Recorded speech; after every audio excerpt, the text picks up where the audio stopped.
Hey guys, thanks for joining us here at Salty Ginger Talk. If you're a returning listener, it's great to have you back. If you're new to the channel, we're really glad you joined us and hope you like what you hear. Our podcast is for people that want to learn something new or make themselves a little bit better every day. And today we're going to be talking about why we think capitalism is the greatest economic system ever created. We're going to give you data and evidence to support our claims. And we're going to talk through some of the flaws that correctly get pointed out in capitalism and offer some solutions for those as well. So that's what the episode today is about. So capitalism is a word that for some reason sparks debate, admiration, and even controversy. But what's often lost in the noise is just how much capitalism has done for the modern world. And in this episode, we're going to walk you through 5 powerful reasons capitalism has outperformed every other economic system in history. We'll look at data, the real world outcomes, and yes, we'll be honest about the flaws too, because no system is perfect. So let's get into it. Reason number 1 is wealth creation. Capitalism has created more wealth than any other system in history by far. So let's look at the numbers. In 1820, the global GDP per capita was around $1,200. By 2020, it was over $15,000. That's more than a 15-fold increase. Just 200 years, 15-fold increase from 1820 to 2020. 15-fold increase. That rise aligns almost perfectly with the spread of capitalist economies. The United States is a good example. The United States has less than 5% of the global population, but produces about 25% of the global GDP. Why is that? Because capitalism allows innovation, investment, and entrepreneurship to thrive. Compare that to the Soviet Union. Despite central planning and massive government control, the economy stagnated for decades. Shortages were common. The black market became essential for survival. And in 1991, the whole system collapsed under its own inefficiencies. Even China's rise, often cited as a counterpoint, is rooted in capitalism. Before 1978, China was a pure command economy. After opening up its markets and embracing capitalist reforms, hundreds of millions of Chinese were lifted out of poverty, and China became the second largest economy in the world. Wealth isn't just money. It's roads, it's medicine, education, technology, and infrastructure. And capitalism builds all of that faster and more effectively than any other system ever devised. Okay, reason number 2, innovation and technological progress. If you're listening to this podcast on a smartphone or a computer, you can thank capitalism. Over 90% of major technological breakthroughs in the last century came out of capitalist nations. Things like the internet, personal computing, life-saving medications, GPS, and even space travel. Capitalism encourages innovation through incentives. When individuals and companies are allowed to reap the rewards of their creativity, they create more. It's as simple as that. Let's take a look at the U.S. tech sector.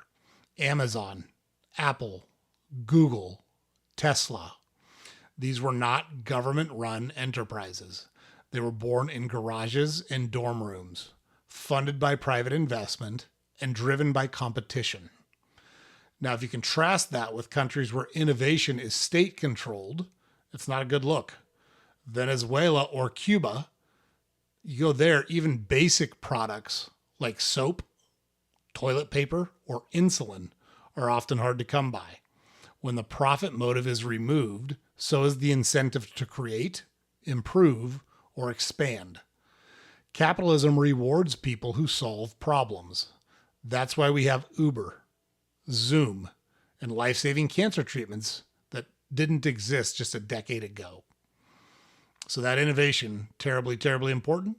90% of it has come from capitalist economies. Okay, reason number 3, consumer choice and standard of living. Here's something that a lot of people don't appreciate enough: the freedom of choice that capitalism gives you every single day. In a capitalist economy, you decide what phone you want to buy, what food to eat, what career to pursue, and what kind of life you want to live.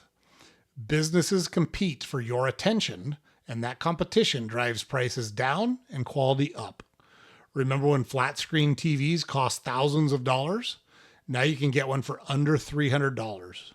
That is a good example of the power of capitalism. In centrally planned economies, there is no such freedom. Look at East Germany before the Berlin Wall fell. There was one type of car, and if you could get it, you had to wait years for it. In North Korea today, most people can't even afford basic food, let alone have product choices. Capitalism puts power in the hands of consumers. That freedom, the ability to choose from hundreds of options, is not just a luxury. It's a signal that your voice matters in the economy. And capitalism isn't just good for the rich. It's been the most powerful force in history for lifting people out of poverty. Let's look at the data if you don't believe the statement. Between 1990 and 2019, over 1.2 billion people escaped extreme poverty. That's not a coincidence. It directly aligns with the era of increased global trade and market liberalization. India and China are both powerful examples of this. Both were largely closed, socialist-leaning economies for decades. But after opening their markets and allowing more capitalist mechanisms, their GDPs skyrocketed and poverty rates fell dramatically. In contrast, planned economies have a terrible track record. Mao's Great Leap Forward, for example, led to mass famine that killed tens of millions of people, not because of a natural disaster, but because of economic mismanagement.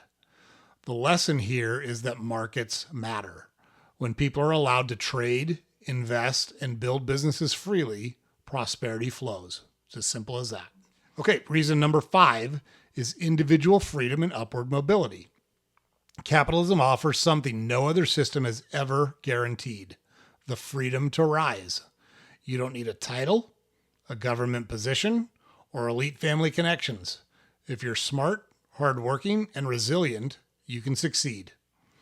Here's a stat that might surprise you. 80% of U.S. millionaires are self-made. They didn't inherit wealth, they created it. Howard Schultz, the former CEO of Starbucks, is a great example. He grew up in public housing and now runs a global coffee empire. Oprah Winfrey, raised in poverty in Mississippi, now one of the most successful media moguls in the world. In capitalist systems, your destiny is not determined by your birth. It's shaped by your effort, your ideas, and your willingness to take risks. Compare that with communist systems where political loyalty, not talent, often determines your opportunities, or aristocracies where your surname determines your life. Capitalism gives power to the individual, and that makes all the difference in the world. Okay, so we're going to talk now about some of the flaws that are correctly pointed out about capitalism. So let's just be clear, it's not perfect, totally got it. Like any system, it has its weaknesses. Here's 5 of the major ones that we hear talked about and how we can improve them without scrapping the whole system. Number 1 is wealth inequality. The problem here is that the rich get richer and sometimes the poor can get left behind. Now, I would argue that when you look at the data, the rich got richer, the poor got better off, but not at the same rate that the rich did. So still an issue, but we've got to be careful about how we talk about it, because to say the poor got poorer is not true. That's not what has happened over the last several decades. But closing that gap would be a good thing. Encouraging those lower on the food chain to rise at the same level as those at the top of the food chain is clearly a good thing. So how do we do that? We promote entrepreneurship and reduce barriers to entry. We teach financial literacy early. We don't do almost any of that with children now. Financial literacy is something you stumble on as an adult out of necessity. We encourage charitable giving and voluntary investment in communities. If we do those things on a consistent basis, we'll see that gap close, and we'll see those towards the bottom end of the food chain rise at a faster level than they've risen over the past several decades. Okay, number 2, crony capitalism. To us, this is the biggest challenge that we see with capitalism. Big corporations and lobbyists absolutely can rig the system in their favor. The example we always use is that in most states, you have to have a license to be an interior designer. Why on earth do you need a license to be an interior designer? You're not building a structure. You're not wiring the place. You're not installing the plumbing. You're literally making it look better. The reason that exists is because existing exterior designers got together and said, let's make it harder for other people to compete with us and require a license. And we're going to set the bar with things we already have that are going to be hard for them to achieve. And so how do we get rid of crony capitalism? How do we minimize it or eradicate it? First, we end corporate welfare. Then we enforce antitrust laws. Totally support both of those things. We got to keep government out of business and business out of government. It works both ways. So that is the solution for crony capitalism.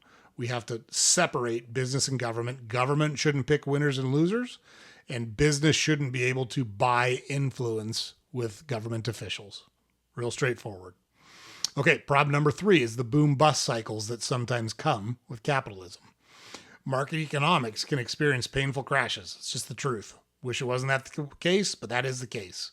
So the solution here is real straightforward. We have to have some intestinal fortitude and allow bad companies to fail. Real straightforward. Encourage financial responsibility. Stop over-intervening with artificial stimulus that creates bubbles. So government subsidies towards businesses. Let's look at the 2008 financial crisis, right? Too big to fail. We couldn't let these institutions fail because it would have killed the economic engine that drives the United States. Maybe, but maybe that's what needed to happen because the risk that those institutions took on was reckless. They incurred no moral hazard, which we'll talk about later, and Main Street bailed out Wall Street. And that's just wrong. That's how you prevent boom-bust cycles.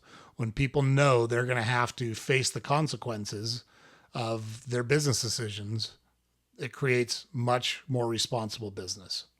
So that's how we solve that one. Number 4 is environmental impact. Short-term profits can many times come at the expense of the planet. You know, if you open a factory and you got to get rid of your waste, dumping it into the river that's next to your factory so you can make profit, we've seen that happen time and time again, right? Spewing stuff into the air. Like, that's real. Those are real challenges that we have to tackle as a world, as a country, as a community. So how do we do that? We can use market incentives like carbon credits. We can invest in green technologies, not through mandates, but through innovation, grants, and competitions. So we incentivize people to come up with better solutions than the ones that exist so that they are more mainstream and more affordable for consumers to use. Competition will solve that problem. And we're all for government regulation, especially when it comes to protecting people and protecting the air, the water. Totally get it. But there's a balance there. There's a balance that exists, and we can't ignore that balance. And then number 5 is moral hazard. So moral hazard is you should face the consequences of your own decisions. That's in a nutshell. That's what moral hazard is. You should get the benefits, but you should also have to deal with the consequences without someone bailing you out. So bailouts create bad incentives for reckless companies, plain and simple. The solution is to make sure that failure has consequences. When risk and reward are aligned, behavior improves. It's real straightforward. So that's the way to solve moral hazard. So the argument here against or about the issues that people call out about capitalism, which are correct, is don't blame capitalism for outcomes that are actually caused by corruption, by protectionism, or by weak governance. We have to fix the incentives instead of scrapping the engine. Okay? So that's our counterpoint on capitalism. Let's just recap the 5 reasons capitalism is the best economic system the world has ever known real quick. Number 1, it creates unmatched wealth. Remember the rise in GDP that we talked about. Number 2, it drives constant innovation. Remember that statistics that 90% of innovation has come from capitalist countries over the last decade. Number 3, it gives you real freedom of choice. Remember we talked about all of the choices you have in a capitalist society versus Russia and Germany and North Korea and the economies that we talked about there. Number 4, it has lifted over 1 billion people out of poverty in the last 20 years. 1 billion. Of the 9 billion people on the planet, 1 billion of them are above the poverty line, thanks to the spread of capitalism. No other economic system can say the same thing at any point in history. And number 5, it allows ordinary people to rise based on their effort and merit. Remember, we talked about 80% of American millionaires are self-made. They didn't inherit a thing. Nobody gave them anything. They went out from where they were and made themselves millionaires in a capitalist economy. So that's why we think capitalism is the best system ever. Yes, it has its flaws, but every one of them can be fixed without abandoning the core principle. That core principle is that people should be free to trade, build, create, and prosper without government interference. That seems really straightforward to us, and there's tons and tons of evidence to show that it's the best system possible. Capitalism works, not just in theory, but in practice. We've got evidence that shows how much better it is than other economic systems. It's built better lives for more people than any other system in human history. Okay, that's our argument, guys. Hope you found it useful. Hope we might have changed your mind or at least made you think about why capitalism is so important and why we need to support it everywhere in the world, because it's the best chance for people to live happy, healthy, and productive lives. Okay, so James puts it up over here every day. Don't forget to head to our website, saltygingertalk.com. All our podcast episodes are available there. All of our social media links are there. And we publish a newsletter every weekday that you can subscribe to on our website. So please like, share, comment, subscribe to our podcast on whatever platform you consume it on. Super helpful for us. Also, we're lining up tons of really good interviews. We've got some really good interviews coming up that we're going to air. We tend to air our one-on-one interviews every Monday. This episode that we're doing right now will air on a Wednesday. But make sure you pay attention to those Monday downloads, because we have some awesome people who have done some awesome stuff. They're going to come on and share their experiences, share their knowledge, and give you tips on how you can build a successful life and improve your life as well. So we're very excited about all the folks we have lined up to come on the show. So that's it for today, guys. Appreciate everyone checking us out. Hope you're having a great week, and we will see you on the next episode.